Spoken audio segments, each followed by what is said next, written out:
If you're seeing empty grocery store shelves or high egg prices, you might be wondering how safe eggs really are for you to eat right now, especially with outbreaks of avian influenza or bird flu around the country. The good news is they are safe to eat, but there are a few things you should know about them.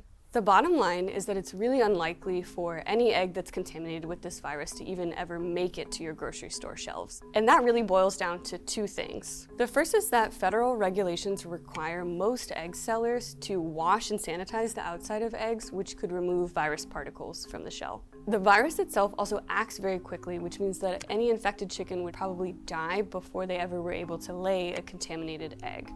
On top of that, egg producers can see very quickly if a chicken is infected and move to cull the rest of a flock. Still, if you want to be extra careful, there are some things you can do. The first is to cook your eggs thoroughly. If you cook your eggs to an internal temperature of 165 degrees, they should be safe from pathogens. That means having firm yolks and not runny scrambled eggs. Don't eat anything that contains raw eggs.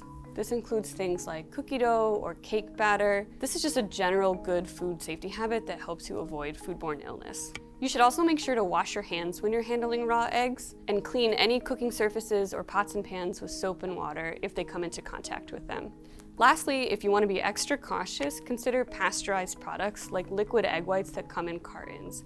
These are considered safe because the heat involved in the process inactivates the virus.